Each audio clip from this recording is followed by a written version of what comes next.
My name is Reese Donovan. I'm a special agent in charge with the ATF, Southwest Division. The day I stopped trying to earn my mother's approval was the same day she asked a nurse to move me out of her hospital room. I'd just flown in from a hostage standoff in New Mexico. We had managed to extract 2 children unharmed, and I hadn't slept in over 30 hours. Still, when I got the call about my mother's stroke, I went straight to the hospital without changing out of my field gear.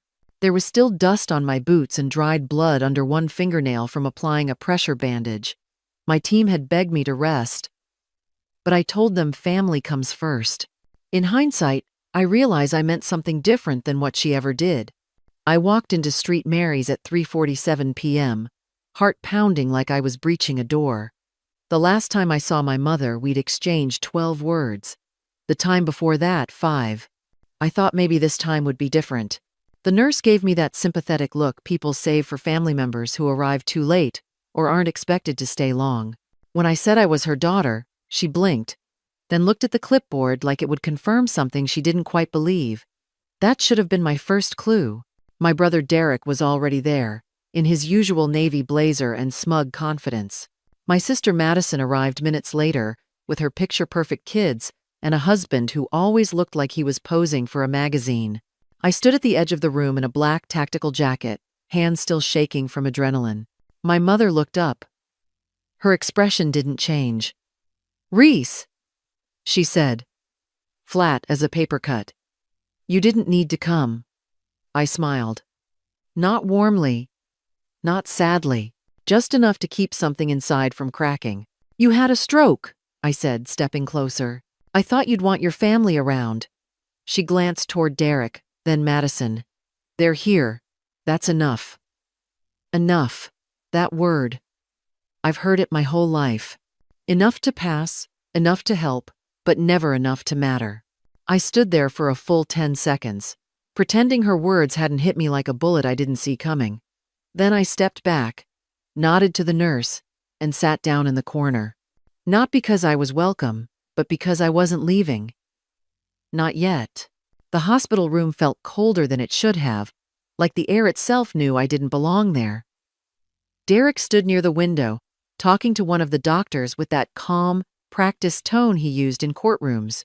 Madison sat at the edge of Mom's bed, adjusting her scarf like she was on camera, not at a hospital. They both looked exactly the way Mom had always wanted her children to look.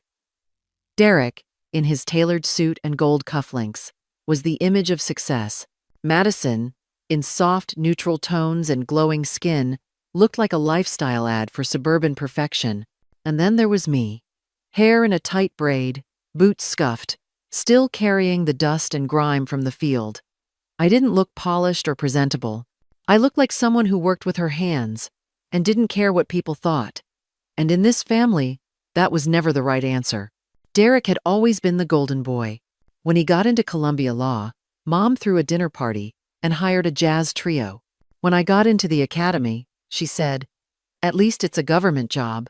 I still remember how her face fell when I told her I'd qualified for field duty. "You're going to chase criminals with a gun?" she asked, like I'd said I was joining the circus. Madison married a dentist whose family owned a lake house in Vermont. They sent custom photo Christmas cards and hosted wine-tasting parties. I once brought MREs to a stakeout on Christmas Eve and ate in the back seat of a surveillance van while it snowed. Madison's world was catered meals and curated Instagram stories. Mine was body armor and backup plans. But it wasn't just what we did. It was who we were allowed to be.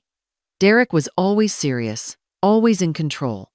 Madison was always delicate, always adored. I was loud when I wasn't supposed to be, and quiet when I should have spoken up. I took up space in a family that only had room for a mold I couldn't fit into.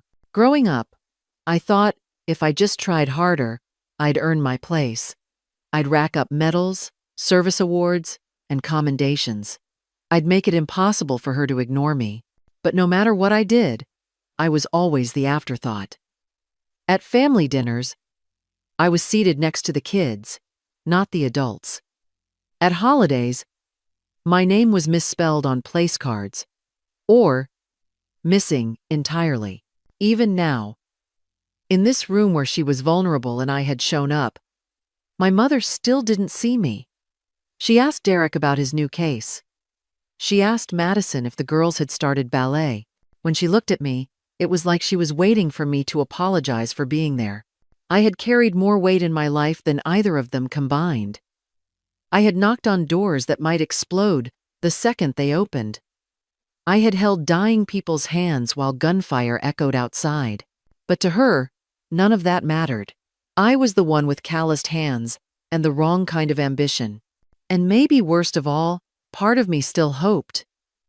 Even after everything, I still craved that look of pride from her, like a dog waiting for a treat that was never coming. It's hard to admit that kind of need when you've built a life on being unshakable, but it was there, buried under years of silence and side comments and birthday cards that never said, love. They say you can't choose your family, and that's true. But you can choose what weight their opinions carry. That realization hadn't hit me yet. Not completely, but it was starting to. Quietly, like a bruise under skin, aching in ways I couldn't explain. I stayed at the hospital for 3 days. I slept in a stiff chair beside her bed, refilled her water, called nurses when she winced, and helped her to the bathroom when she was too proud to ask. She never once called me her daughter.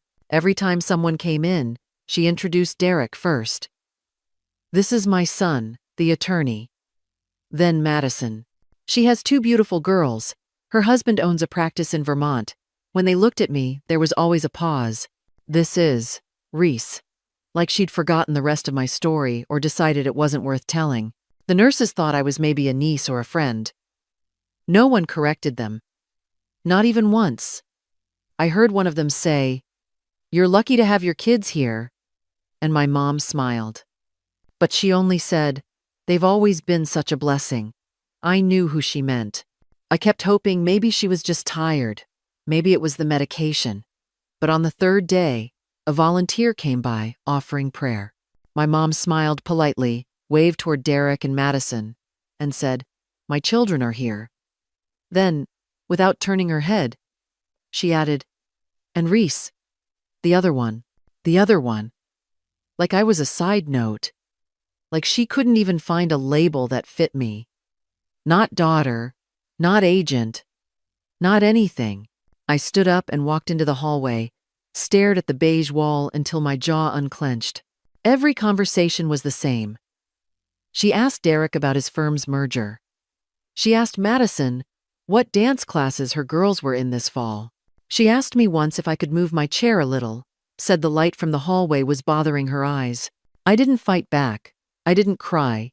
I just adjusted the chair and kept sitting, because part of me still believed that being present, being helpful, might matter in the end. That if I did enough, stayed long enough, she'd finally see me. But invisibility doesn't vanish just because you want it to. It lingers. It becomes the room. The way her eyes would pass over me when Derek walked in. The way her voice softened only for Madison. The way I kept waiting for a moment that never came. It hurt, but it was familiar. Like a scar you stop noticing until someone presses on it. I'd grown used to being in the background. The quiet one. The helper.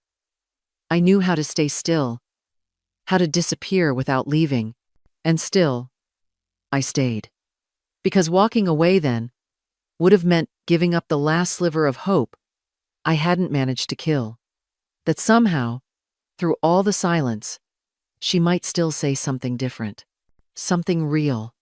Something that didn't make me feel like I was the one mistake she never stopped regretting. The restaurant was exactly what I expected. Polished floors, glass walls, soft jazz playing in the background. The kind of place where everything is designed to look effortless, but costs a fortune. Mom sat at the center of a long table, radiant in her silk dress, holding court like a queen just returned from battle. Derek and Madison flanked her like royal heirs. I was placed at the far end, next to an elderly woman who spent the evening repeating herself because she couldn't hear. Nobody really noticed I was there. I smiled politely, kept my hands folded in my lap, and counted how many times Mom mentioned Derek's promotion. It was 5. She brought up Madison's daughters 7 times and told the story about the Vermont lake house twice. No one asked what I'd been working on. No one asked how I was. My name was said once, when Mom introduced the family to a guest. Derek, the attorney, Madison, the mother of 2, and REESE. That was it. Not even a title. Just a name. I watched as people laughed at Derek's dry humor and leaned in when Madison talked about private school interviews. I reached for my glass of water so I'd have something to do with my hands. It was the only thing in front of me that felt real. When dessert arrived, a few people toasted to Mom's recovery. She beamed, eyes wet, clutching Derek's arm. To family, she said, raising her glass. I raised mine too. Silently. I didn't believe the words, but I understood the script. The conversation swirled around me, full of mortgage rates, PTA drama, and vacation homes. It was like watching a play you know by heart, but were never cast in. I didn't belong in that scene, not because I hadn't earned it, but because they'd already decided I wasn't part of the story. I glanced down the table and caught Derek's eye. He smiled weakly, almost apologetically. I smiled back, because I knew what he meant. This wasn't his show either. It had always been hers. The air smelled like wine and steak, and the kind of perfume that lingers in expensive places. I couldn't taste any of it. My stomach was too tight. My chest too tired. I didn't expect praise. I just thought maybe someone might notice I came. But I was furniture. Present. Useful. Silent. That seat, at the end, wasn't just about distance from the spotlight. It was a reflection of where I stood in all of their lives. I could have been anyone, and for them, that was enough. The waiter had just poured another round of wine when Derek's phone buzzed. He frowned, checked the screen, and stood up so fast his chair scraped the floor. "Excuse me," he said, already walking toward the lobby. 2 minutes later, he came back pale. Everyone turned to look. "REESE," he said, hesitating on the name. "There are federal agents here. They're asking for you." The room went silent.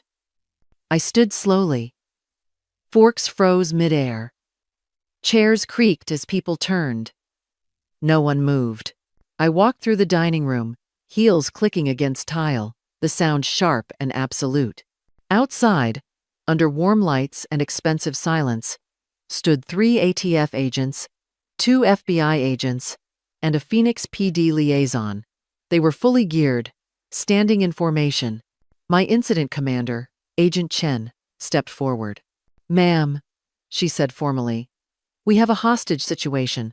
4 civilians, including 2 minors. Suspect is armed and barricaded. He's asking for you directly. Won't speak to anyone else." Behind me, the restaurant doors opened. My entire family was standing there. My mother's face had gone completely white. Madison's mouth hung open. Derek looked stunned, like he'd been hit with a brick made of truth. "Agent Chen," I said. "Full tactical, but I talk first." "Yes, ma'am," she replied. No hesitation, no doubt. Someone from the table whispered, "Ma'am?" loud enough to break the spell. That's when Chen turned toward them. "Special Agent in Charge Donovan," she said clearly. "Heads the ATF Southwest Division. She commands all major firearms trafficking investigations across 4 states." Every breath was held in place. "She manages over 70 agents, leads multi-agency task forces, and holds the Distinguished Service Medal for Federal Law Enforcement. We need her. Now." I looked at my mother. Her eyes were wide. Her lips moved, but no sound came out. Madison looked at me like she was seeing a stranger. Derek couldn't even meet my gaze. "I have to go," I said. Calm, clean, final. You're the one in charge?" my mother asked, her voice barely above a whisper. "I always was," I said quietly. "You just never asked." Chen stepped beside me. "Ma'am, we're ready." I turned toward the vehicles, toward the job I'd built with my own blood and spine. Behind me, Someone said my name. I didn't look back. For once, I didn't need to. They saw me now, not as the disappointment, not as the one they never understood, but as the one who mattered when it counted most. The house was surrounded when we arrived. SWAT had secured the perimeter. The suspect had barricaded himself inside with 4 hostages and 1 demand. He'd only talked to me. I'd spent months working that case. I knew his voice, his rhythm, the desperation under his threats. I sat on the front porch of a stranger's home, headset on, coaxing a scared man back from the edge. He yelled. He cried. He cursed every name he could remember. I stayed steady. My voice never wavered. I told him the truth, reminded him of what was still left to protect. It took 4 hours.